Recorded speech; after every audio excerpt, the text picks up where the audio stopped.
বাঞ্ছারামপুর উপজেলা প্রতিনিধি, জেলা প্রতিনিধি অ্যাসাইনমেন্ট, বিধায়ক, প্রধান বার্তা সম্পাদক, প্রিন্ট ইলেকট্রনিক অনলাইন। আপনারা জানেন যে বাংলাদেশ জাতীয়তাবাদী দল বিএনপি বাঞ্ছারামপুর উপজেলা শাখার পরীক্ষিত ত্যাগী নেতৃবৃন্দকে ভোটারে অন্তর্ভুক্ত না করে ফ্যাসিস্ট আওয়ামী রেজিমের মধ্যে কাউন্সিল বানিয়ে বাঞ্ছারামপুর উপজেলা বিএনপি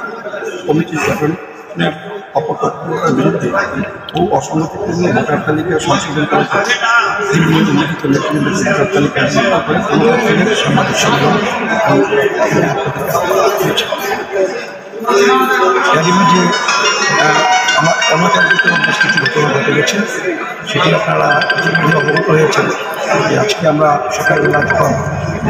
থেকে কর্মীবৃন্দ এসে এবং এখানকার বাঞ্ছারামপুর উপজেলার বিএনপি এবং অঙ্গ সংগঠন সকল স্তরে হাজারো হাজার মাটির বাড়ি চৌরাস্তায় এসে সমাবেশে আমি এবং বিএনপি জাতীয় নির্বাচন জিয়াউদ্দিন জিয়া, সদস্য ইলিয়াস, নাজমুল হক, নাজমুল হুদা, নিজাম সাজ্জাদ, সাবেক ছাত্রের সহ আমরা নেতৃবৃন্দ সমাবেশ কিছু সংযুক্ত। সেখানে আমাদের বক্তব্য ছিল যে আমাদের মিছিল হবে শান্তিপূর্ণ এবং আমাদের দাবি সেখানে আমাদের শান্তিপূর্ণ মিছিল যখন জগন্নাথপুর বাঞ্ছারামপুর কলেজ হয়ে বাঞ্ছারামপুর বাজার হয়ে আমরা আসছিলাম, এসে আমাদের এই মিছিল শেষ হওয়ার কথা উপজেলা পরিষদের সামনে, মানে উপজেলা পরিষদের সামনে গিয়ে সেখানে আমাদের বিশাল প্রোগ্রাম হবে। সেখানে আমরা সমস্ত সেই আলোচনা কিন্তু আমরা দেখতে পেলাম যে আমরা মিছিল আসছি, আমাদের মিছিল অবহেলিত হামলা, আমাদের মিছিলে থেকে আমাদের অনেক সহযোগিতা শতাধিক আমাদের বিএনপি নেতা তার মধ্যে জালালউদ্দিন বাদল, যিনি যুবদলের সাধারণ সম্পাদক ছিলেন, প্রতিষ্ঠাকালীন বাঞ্ছারামপুর উপজেলার সভাপতি ছিলেন, বাদল সহ মুসাহেদা রয়েল সহ অসংখ্য নেতৃবৃন্দ হাসপাতালে আছে এবং কেউ কেউ মৃত্যুর সাথে বাজারে করছে। এর মধ্যেই জেলা থেকে অ্যাম্বুলেন্সে ইতিমধ্যেই ঢাকাতে বেশ অনেকগুলো আহত আজকের এই প্রেক্ষাপটে আমরা এখানে আছি, সকল নেতৃবৃন্দ এখানে আছি উপস্থিত। আমাদের বক্তব্য পরিষ্কার, অনেক বিএনপি শক্তিশালী দল এখানে আমাদের যারা থেকেই আমরা জানেন গত 15 বছর যারা বিতর্কিত পরিশ্রম করেছে, তার মানে নেতৃত্বে জেল কেটেছে, মামলা খেয়েছে, মামলা শিকার হয়েছে, সেই সকল নেতৃবৃন্দকে আসন্ন কাউন্সিলে অন্তর্ভুক্ত না করায় এবং আওয়ামী রেজিম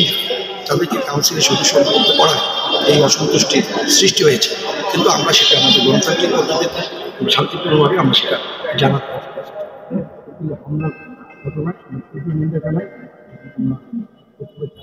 যারা এর সাথে জড়িত এবং যারা এর সাথে কথা দলীয়ভাবে সিদ্ধান্ত নেওয়ার জন্য এবং অবিলম্বে যারা আমাদের নেতাকর্মীকে আহত করেছে, রক্তাক্ত করেছে, তাদেরকে আইনে আনার জন্য আইনশৃঙ্খলা বাহিনীর কাছে আমরা দেখতে অনুরোধ করছি। পরিশেষে আমি শুধু একটু বলতে চাই যে বাঞ্ছারামপুর বিএনপি শক্তিশালী সংগঠন, এই সংগঠন আমাদের লালিত সংগঠন, আমাদের প্রয়াত নেতা জিয়াউর রহমানের আদর্শ সংগঠন। এই সংগঠনে আমরা যারা আছি বিএনপির একেবারে দেখি যদি বলেন মাঠঘাট পর্যন্ত সকলেই বলে যে আমরা আছি চিন্তা করা যায় না, ঠিক একইভাবে এই অংশকে ছাড়া বাঞ্ছারামপুরকে দেওয়া যায়। সুতরাং আমরা যারা আছি আমরা আগামী দিনে তার কমান্ড নেতৃত্বে বিএনপিকে শক্তিশালী করব এবং এই বিএনপিকে যারা গত 15 বছর প্রেসিডেন্টের সাথে প্রেসিডেন্টদেরকে সহযোগিতা করেছে,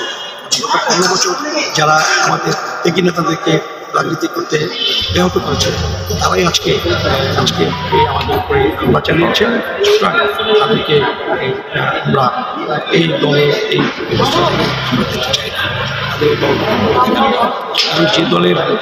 ত্যাগী নেতাকর্মীর উপরে হামলা করা হয়, বড় বড় ইট 4তলা 5তলা থেকে নিক্ষেপ করে মাথা ফাটিয়ে দেওয়া হয়